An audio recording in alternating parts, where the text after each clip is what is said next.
इन सब अलग अलग तस्वीरों को देख के आप अंदाज़ा भी नहीं लगा सकते कि कितने बड़े गुनाह को अंजाम दिया गया है। हेलो दोस्तों, सबको नमस्ते। कैसे हैं सब? सबकी लाइफ कैसी चल रही है?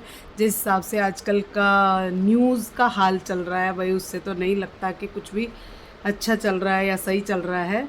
तो आज बात करते हैं 2 मर्डर केस के बारे में, जो लास्ट वीडियो में मैंने आपसे बात की थी कि जिस तरीके से लड़की ने अपने हस्बैंड को लंदन से 2 साल में वो वापस आया और साहिल के साथ मिलकर मुस्कान ने अपने पति का मर्डर कर दिया, जो कि वो पहले से 4-5 महीने से प्लान करे बैठी थी। और दूसरा मर्डर केस है, एक लड़की औरैया से है, जो कि जिसकी शादी हुए सिर्फ 14 दिन हुए थे और 14 दिन के बाद उस लड़की ने विदिन 2-3 डेज़ 3 या 4 दिन की प्लानिंग के बाद अपने बॉयफ्रेंड के साथ मिलकर, क्योंकि उसको वो 4 साल से जानती थी उस लड़के को जो उसका बॉयफ्रेंड था, और घर वालों ने शादी उसकी मर्ज़ी के बिना कहीं और करा दी थी। तो उसने शायद 3 या 4 दिन की प्लानिंग करी दोनों ने मिलके, और उसके बाद उस लड़के को उन्होंने मौत के घाट उतार दिया, जिससे उसकी शादी हुए मात्र 14 दिन, सिर्फ और सिर्फ 14 दिन हुए थे उसकी शादी को, और उस लड़के को उसने मौत के घाट उतार दिया। पीछे से गोली मारी गई है और वो लड़का शॉट डेड वहीं पे हो गया है। तो इन चीज़ों को देखते हुए वारदातें तो और भी बहुत हैं जो घटित हो रही हैं। एक लेडी ने अपने पति को मार के अपने प्रेमी के साथ उसको बोरे में भर के स्कूटर पे लेके गई है वो, और वो लोग उसको जिंदा जलाया है, जिसकी खबर पुलिस को बाद में मिली है, और पुलिस उन दोनों की तलाश में है। तो जैसे ही मिल जाएंगे पुलिस हिरासत में लिया जाएगा, और फिर कुछ लोग ऐसे उठ जाएंगे जो उनको बचाने के चक्कर में खड़े हो जाएंगे। तो देखिए, मुद्दे की बात क्या है कि हर जगह प्रेमी क्यों हावी हो रहे हैं। एक चीज़ मैं कहना चाहूँगी कि ना शिक्षा की कमी है इस वक्त, ना ही किसी और चीज़ की कमी है। पैसे की कमी नहीं है, शिक्षा की कमी नहीं है, सोसाइटी में ये सोशल मीडिया की कमी नहीं है, मीडिया की कमी नहीं है, किसी चीज़ की भी कमी नहीं है। हर चीज़, हर न्यूज़ बहुत जल्दी फ्लोट हो जाती है, बहुत जल्दी बाहर आ जाती है, चीज़ें बहुत जल्दी ही लोगों को पता चल जाती है। वरना अब सालों गुजर जाते थे, कभी किसी कोर्ट से फैसला आता था तब पता चलता था इन चीज़ों के बारे में। तो दोनों पहलू हैं, एक पहलू अच्छा है और एक पहलू बुरा है। अच्छा पहलू ये है कि कोई भी घटना घटित होती है तो उसके बारे में हमें इमीडिएटली पता चल जाता है, और बुरी बात ये है कि इन्हीं चीज़ों की वजह से सोशल मीडिया, फ़ोन, इमीडिएटली हर चीज़ का आदान प्रदान होना, अपने विचारों का, या किसी काम से हस्बैंड का बाहर जाना, लड़कियों का मोस्टली सभी लड़कियों का, ज़्यादातर कोई एक का दुक्का होगी जो अपने करियर पे ध्यान देती होगी, मैं उनकी बात नहीं कर रही हूँ, बट मैं मोस्टली लड़कियों की बात कर रही हूँ जो कि किसी लिव इन में या लव अफेयर में या लव ट्रायंगल में या एक्स्ट्रा मैरिटल अफेयर में हैं इस वक्त। मैं ये नहीं कहूँगी कि भाई लड़कियों की गलती है, कहीं ना कहीं तो मेल डोमिनेटिंग सोसाइटी थी, पहले यही सब लड़कियों के साथ होता था। लड़कियों को मार के दहेज के लिए उनको किसी भी वजह से मार के जला दिया जाता था। तो आजकल जो समाज में हो रहा है, जो चीज़ें हो रही हैं, हम उनसे कैसे बच सकते हैं? कोई शायद किस्मत ही बचा सकती है अब तो। जब इतना भयानक रूप औरत धारण कर लेती है तो फिर उससे किसी समाज को या किसी दुनिया को नहीं बचाया जा सकता। ये बिल्कुल एक निराधार चीज़ है कि हम अपने आप को बचा सकते हैं, नहीं बचा सकते। आप समाज में रहना थोड़ी छोड़ सकते हैं, आप उन चीज़ों से दूर थोड़ी भाग सकते हैं। तो आप बस अपना ये है कि अपने बच्चों के संस्कारों का ध्यान रखिए। थोड़ा सा सोशल मीडिया से, पॉसिबल तो नहीं है सोशल मीडिया से दूर रखना, मगर थोड़ा सा सोशल मीडिया से दूर रखिए। जितना हो सके उनकी बातों पे, उनकी चीज़ों पे निगरानी रखिए, उनकी चीज़ों को ध्यान दीजिए, क्या कर रहे हैं आपके बच्चे, चाहे वो बड़े भी हो चुके हैं, चाहे वो 25-30 साल के भी हैं, शादियां भी हो चुकी हैं, बट एक माँ बाप की निगरानी में रखना बच्चे को बहुत ज़रूरी है। अब देखिए, औरैया की जो घटना सामने आ रही है उसमें सिर्फ 14 दिन हुए थे लड़की से शादी हुए, उस लड़के की, जो दिलीप नाम का लड़का है, और वो उसने 14 दिन में, क्योंकि वो लड़की 4 साल से किसी और के साथ रिलेशनशिप में थी, घर वालों को वो लड़का पसंद नहीं आया, तो उसको उन्होंने शादी कहीं और अच्छी वेल ऑफ फैमिली में कर दी, जिनके पास करोड़ों की जायदाद थी, सब कुछ था।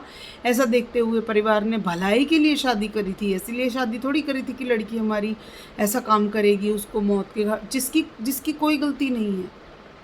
एक तरफ सौरभ है जो मेरठ मर्डर केस में विक्टिम है, जो मर गया है।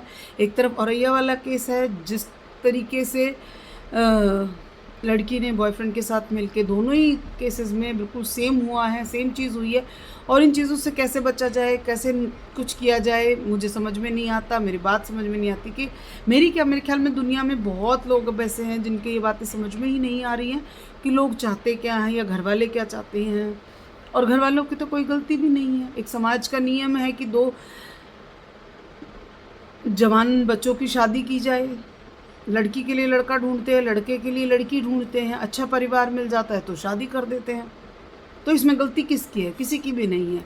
ना परवरिश की गलती है, ना अपब्रिंगिंग की गलती है, ना ही दुनिया समाज की गलती है। ये तो सिर्फ विचारों की और सोशल मीडिया की कहानी। और जबकि इन लोगों को ये पता है, मुस्कान ने जो अपने पति सौरभ का मर्डर किया है, उसको तो ये पता है कि मेरा इसके बाद अंजाम क्या होने वाला है, क्योंकि उसने क्लियरली अपने पुलिस में ये बयान दिया है कि मेरे माता पिता मेरे लिए वकील नहीं करेंगे, इसलिए मुझे सरकारी वकील मुहैया कराया जाए। तो आप बताइए, क्या उसको इस अंजाम का नहीं पता था कि मुझे वहाँ पे पुलिस पकड़ के लेके जाएगी या मुझे जेल हो जाएगी?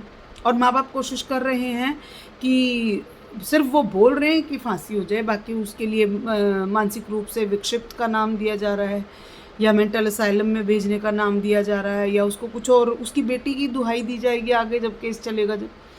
तो इन चीज़ों से आप नहीं बच सकते, कोई भी नहीं बच सकता, जब तक कि हम एक जीवन का स्मूथ लेवल ना ले आए, इस एग्रेशन को, इस गुस्से को, इस बदले की भावना को। वजह अगर ज़बरदस्ती शादी कर दी जाती है तो छोड़ने का भी तो एक तरीका है ना, कि आप उस इंसान को छोड़ दीजिए जिससे आपकी शादी की जा रही है। एक लेवल पे माँ बाप ने ले जाके शादी करी, उसको एक निर्दोष आदमी को मारने, या तो वो ज़बरदस्ती इंसान आपके घर में आपसे शादी करने आया हो, तब आप उसको कुछ हर्ट कर सकते हैं या उसके साथ गलत कर सकते हैं। लेकिन ऐसे इंसान के साथ क्यों गलत किया जा रहा है जो कि बिल्कुल निर्दोष है? जब एक लड़का 2 साल से लंदन में नौकरी कर रहा है, चाहे वो कहीं भी कर रहा है, अब लोग कह रहे हैं कि मर्चेंट, उनके घर वाले कह रहे हैं मर्चेंट नेवी में था, और जब पता चला तो वो कह रहे हैं किसी बेकरी में काम कर, व्हाटएवर जो भी था, उस बात का इशू है ही नहीं कि वो क्या करता था, मगर वो एक अच्छी जगह पे, अच्छी पोस्ट पे था, अपनी बच्ची को ले जाता तो मुस्कान को छोड़ सकती थी। या ये औरैया वाली जो लड़की है जिसके माता पिता ने ज़बरदस्ती उसकी शादी कराई, वो भी तो उस लड़के को छोड़ सकती थी ना।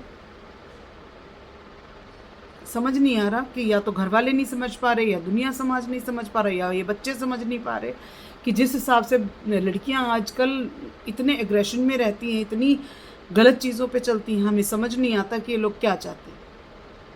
तो सबसे हाथ जोड़ के यही नम्र निवेदन है कि थोड़ा सा बच्चों पे कड़ी निगरानी रखी जाए, पहले की तरह बच्चों को पाला पोसा जाए कि माँ बाप की निगरानी से बाहर बच्चा कहीं न जा पाए। पहले भी होते थे केस, ऐसी बात नहीं है, बट पहले एक आधा कोई होता था, हज़ारों लाखों में से कोई। हर तीसरे दिन यही सुनने को मिलता है किसी ने कुछ कर दिया, और ज़्यादातर लड़कियों का आ रहा है। संयम से तो लड़कों को भी रहना चाहिए, लड़कियों को भी रहना चाहिए, इसमें जेंडर का कुछ नहीं है कि संयम से रहें और दुनिया समाज में एक मिसाल कायम करें। एक अच्छी फैमिली होने का, करोड़ों लोग हैं जो बहुत अच्छी तरीके से रहते हैं, उनको कोई मतलब नहीं है, वो एक अच्छा जीवन व्यतीत करते हैं। मगर अब ज़्यादातर ये चीज़ें बहुत बढ़ रही हैं, इनका ख्याल रखना ज़रूरी है, इन चीज़ों के बारे में सोचना ज़रूरी है समाज और दुनिया को, और हम लोगों को ये बात बहुत ज़रूरी है सोचनी कि ये चीज़ें किस तरफ जा रही हैं। तो मैं आपसे सबसे निवेदन यही करूँगी कि थोड़ा सा अपना ध्यान रखें, अपनी फैमिली का ध्यान रखें, और जितना हो सके अलर्ट रहें, और फ़ोन और सोशल मीडिया और मीडिया से जितना हो सके दूरी पॉसिबल नहीं है, क्योंकि आजकल तो पढ़ाई के लिए भी फ़ोन ही यूज़ होता है। तो कृपया सब लोग अपने लिए एक दायरा तय कर लें कि किस तरीके से हमें दुनिया समाज में रहना है। Thank you so much. Thank you so